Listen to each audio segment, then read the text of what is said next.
Hello everyone, welcome to software testing tutorial.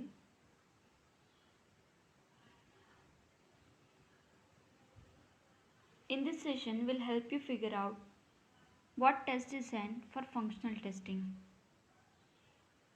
Also, in this session, we'll cover the process of getting input to start test design, creation of test scenarios, constructing test cases, creating test data, using the techniques like equivalent class partitioning, boundary value analysis, and requirement traceability matrix, that is RTM.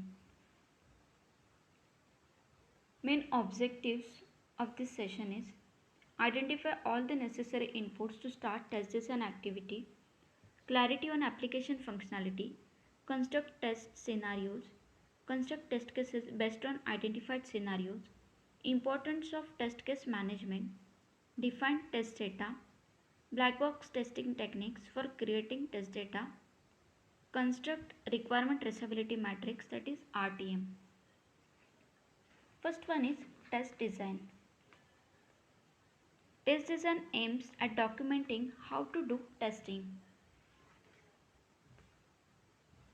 Test design requires the inputs like requirements, test planning, test scenarios creation, test cases creation, and the test data creation and the RTM creation. For these all, we need an input like requirement, test planning. Test case design consists of creating of test scenarios, test cases, test data, and requirement traceability matrix. Once the test planning activity is completed, test planning is available to the testing team. It gives a clarity about the testing scope and entails the testing process that needs to be followed. The first key activity of the testing team is to design the test cases. In case of the functional testing, for example, black box testing, it is necessary that before the team starts with an activity of test design, adequate knowledge of the functionality of an application is acquired by the team members, and the scenarios gives the idea of what we have to test. Input of test design activity. Stages of applications are and inputs we'll see. First one is application under the development. Inputs for the test design are the artifacts to study like requirement document, that is SRS, use cases, wireframes, prototypes. Application in use. There are two phases in application in use. One is under enhancement. In this phase,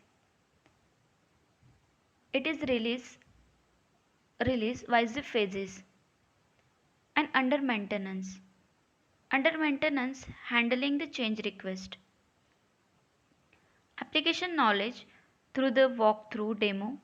Previous testing artifacts like test scenarios, test cases, defects for application, change request document. The knowledge of application functionality can be gathered through different artifacts. Application which needs to be tested can be one of the different stage mentioned, like the test case design methodology depend on application lifecycle stage.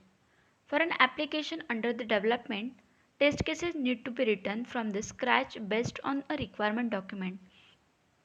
However, for application already in use, depending on the new functionality getting added or changed, new test cases can be created or existing test cases can be modified. Application knowledge is important here to make the changes in the test cases. Depending on the application stage, various artifacts will be available to the team members in order to gather the knowledge about an application. It is necessary to question the available artifacts to understand the application functionality throughoutly. A tester can be find the answer to the questions mentioned like which are the components of the application under the current scope, what are the various features and the functionality of the different modules are there, interdependencies, what are the various user role and their access privileges, how does the data flow within the application, Which business rules and validations are to be implemented? These answers help him to know how an application is supposed to be function and various services it needs to be provided in application. Next one is test scenario. Test scenario can be defined as the top view of functionality under the test or what is need to be tested at high level. How to identify the test scenarios? From use cases. Here, in use cases, describes how the user or the actor will interact with or use the application functionality when it is processed. Here, each process in the test scenarios, for example, in user registration use case, registration can be considered as one process. Next is functionality breakdown. Functionality breakdown includes the identifying the various features or services provided by the application based on requirement specification document or services provided by the application based on requirement specification document. Number of test scenarios will be equal to the number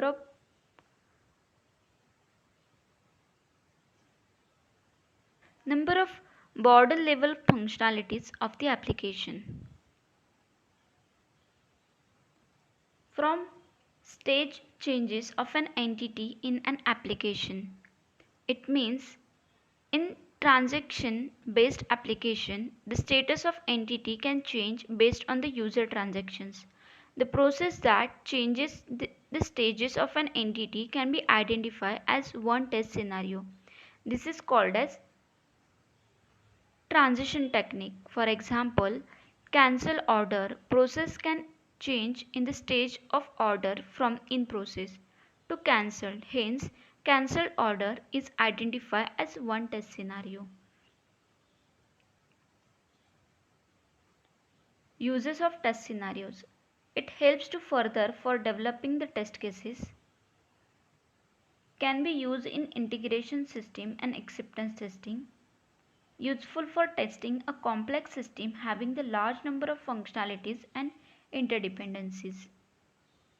Combination or end-to-end scenarios.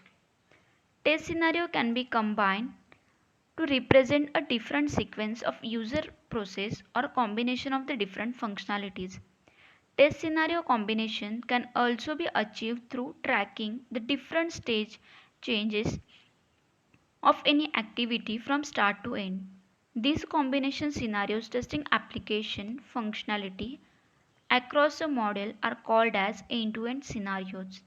These are useful in checking functionality during the system testing.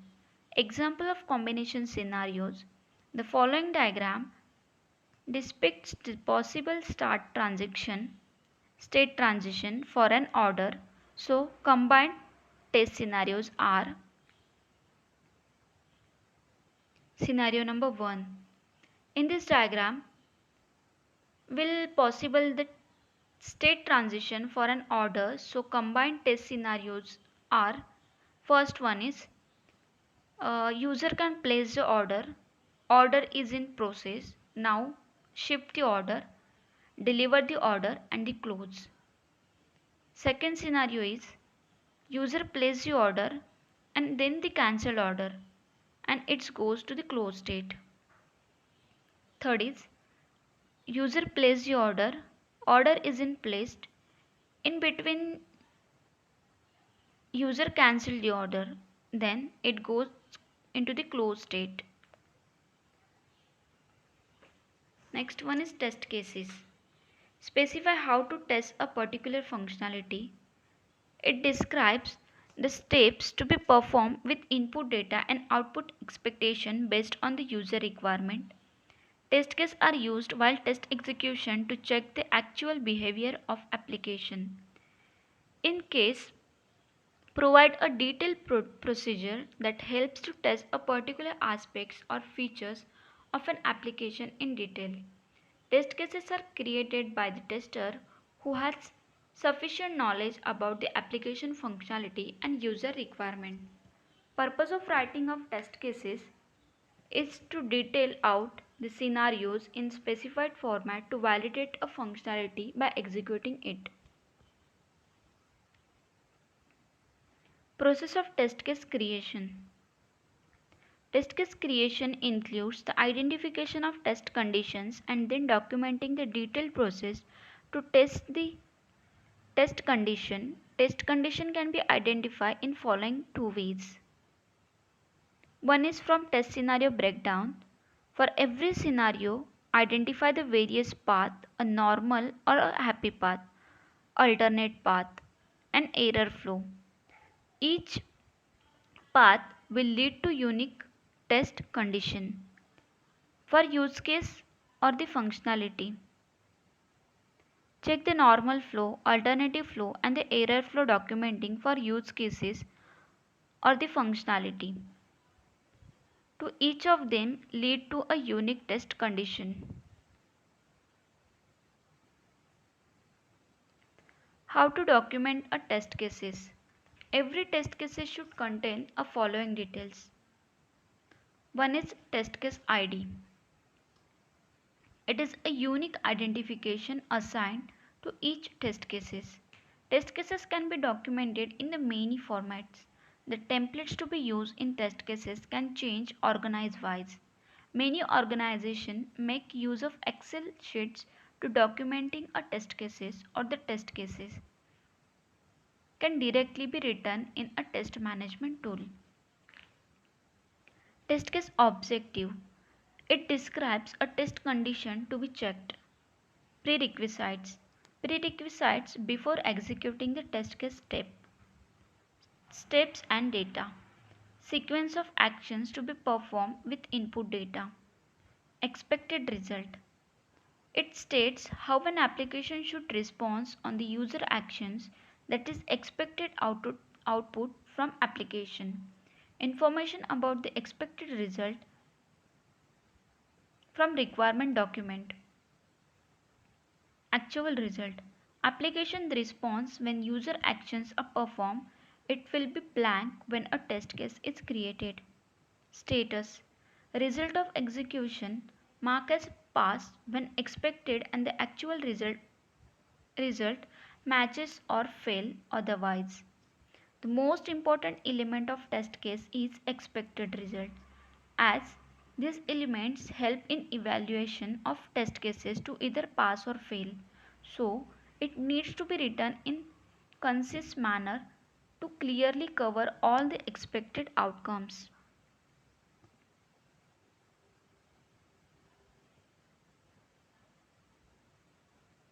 Test case review. Why reviewing the test cases?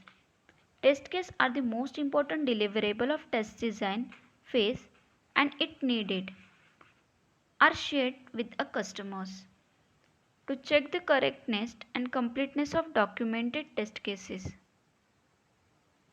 Once the test cases are created by the tester, they need to be undergo a review before they are actually used in validation or dynamic testing. Reviews can be peer, that is testing team member, superior, that is test lead, or application experts. Sometimes customers can also review the test cases. Review checklist. All the testable requirements covers. Steps are in the correct sequence and are complete. Correctness of input data, test data specified. Whether the expected result is clear, concise and grammatically corrected. Test cases are in the required template. Test data is complete and correct. Test case storage. Test case should be maintained in the test management tool or in a centralized control location. Tools like Quality Center, TestLink, etc. The test management tool is an effective way of storing the test cases. Following are some of the features of the test management tool with reference to test cases storage features. Test case storage features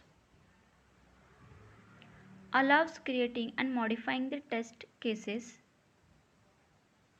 security, accessing allowed it only authorized user, for example testing team, allows version control. Test cases may undergo modification due to the changes in the requirement resulting into the change in the test case version. Allows the quick searching of test cases. Allows selecting a set of test cases to form test suite used for test execution. Ability to map test cases to requirement. Test data. Test data used as an input to an application while testing. Effectiveness of an test cases depend on the use of correct test data while testing. Test cases includes test data to be used during the test case execution. One test case can be executed multiple times with a different set of test data to check the application behave under the different conditions. Test data types. Test data can be valid test data, one that the application expect, or invalid test data, and the one that the application does not expect.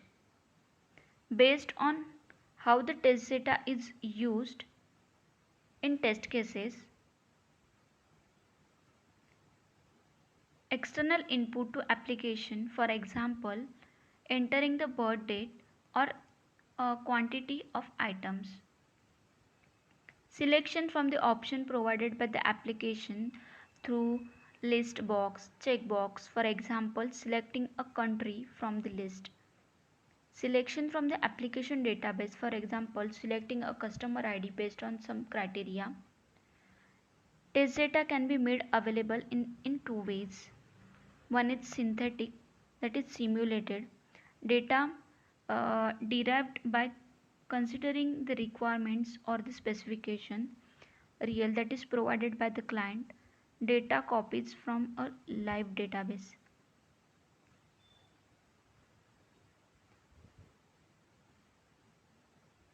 Test data creation technique.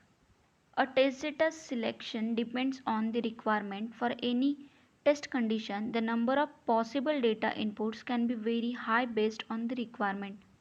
It is not possible to check the test cases with all the data value, but at the same time, testers need to be ensured that the test cases cover all the combinations possible. Technique used to achieve these are equivalent class partitioning and the boundary value analysis. Tester needs to have a good knowledge of SQL in order to select a correct set of test data from application database based on the required parameters.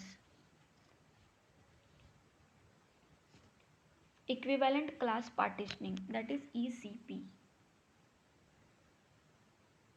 A technique is used to reduce a number of test data to be manageable level, maintenance resourceable test coverage. And each equivalence class consists of a set of test data that is treated in a same manner by the application and which produce the same result. The possible set of the input data values can be partitioned based on the requirements to create a equivalence classes. Each partition can contain a multiple data values, but any data value within a partition is treated by the application in the same manner. Hence, instead of using all the data values from each partition, any representative data can be selected. Steps to use the ECP. Identify the range of input data, that is valid or invalid expected output behavior. Group the input data together for which expected behavior is equivalent. Consider each of these groups as equivalent classes. While testing, use a single data input from each of these classes.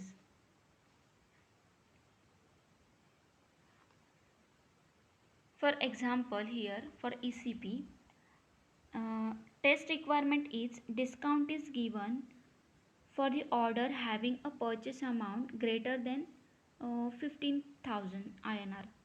Then two equivalent classes are here, 1 to 15,000 and above 15,000, and any one value from each of these class is insufficient test data for testing. Equivalence classes are not restricted to one valid and one invalid class. There can be a different subclasses of inputs where the expected behavior of application is different. For example, within a valid class, there can be a different subgroups of data where errors message can be different, including the test data from each of these subclasses as well.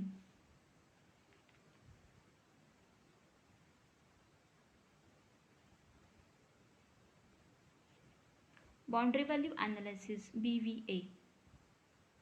As application change its behavior at boundary, it is necessary to consider the boundary condition.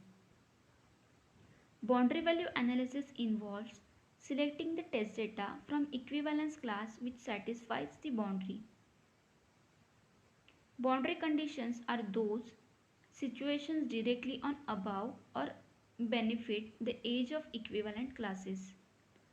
Boundary value analysis used in conjunction with equivalence partitioning. This technique focuses on likely sources of faults that are boundaries of equivalent classes. The technique relies on having a created and equivalent classes. Limitation of BVA does not work well for Boolean variables, does not work well for logical variables. A risk of using boundary value analysis is that you focus too much on boundaries and give less attention to other data scenarios.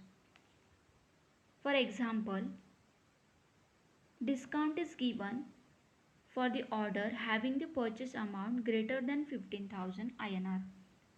Is the test requirement, then two equivalent classes are there, 1 to 15,000 and above 15,000. Here, boundary values of classes is 15,000. Hence, it is necessary to check with a purchase amount 14,999, that is boundary minus 1, 15,000 that is boundary, and 15,001 that is boundary plus 1. Error guessing.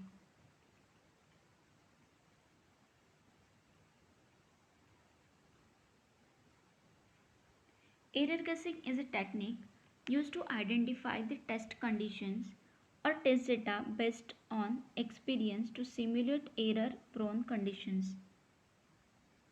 Error guessing technique is applied once the test case and the test data are identified using other earlier discussed technique. Error guessing can be directly done during the test execution after the document test cases are executed. This is also called as random testing. Guessing identifies the tester that are likely to expose the error. Make a list of possible errors or error-prone situations and then develop a test based on the list. Error guessing ability of tester is driven by factors like his or her experience in testing, domain expertise, exposure to similar application, knowledge of application defect history, insight into the typical mistake done by the development team. Error guessing or the ad hoc testing or the random testing is an addition to the formal method of test cases and the test creation.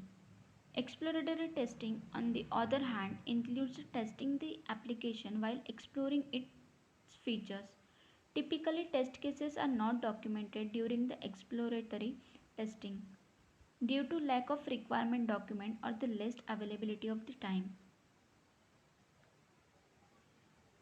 Negative testing. Negative testing can be defined as testing with a negative data. Negative data, it doesn't mean the testing application with a negative numbers. It means testing with an invalid test data. Invalid test data is a data which the application is not expecting. For example, test data not in correct format, wrong data type, incorrect data, etc. It is necessary to check with invalid test data as user may accidentally input such data. With a negative testing, the tester tries to check whether the programmer has correctly handled exceptions occurring due to the input or invalid data by the user. When negative test data is provided, an application is supposed to handle it amicably and should not malfunction. Negative test cases. It is the test cases designed to check invalid data inputs. Negative test cases also include the testing for incorrect application usage, as even these can be lead to application malfunctioning. For example, using an unexpected file format for input files. Expected results should be written in such a way that negative test cases should pass, otherwise it is a defect.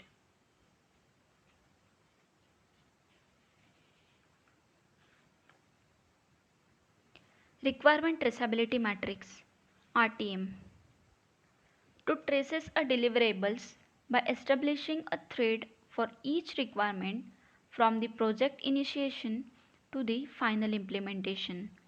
Every test management tool provides a facility to create a RTM and also report the facility to review or view the created matrix.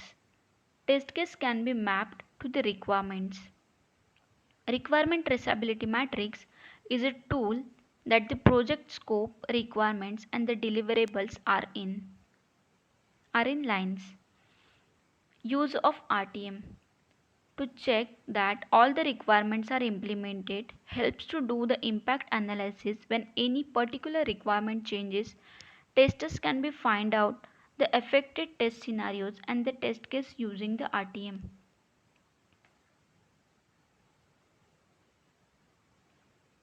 The matrix should be created at the very beginning of the project because it forms the basics of the project scope. RTM can extend to map a requirements to all the deliverables of SDLC and not only test cases. The matrix is considered to be bidirectional. It tracks the requirements forward by linking it with an output of SDLC deliverables. It tracks other deliverables backward by linking them back to the requirements specified for a particular features of the product.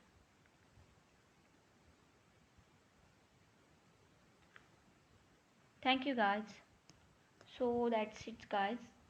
With this we have reached out the end of this session. Hopefully by now you have the basic knowledge about the test design and their techniques. Thank you.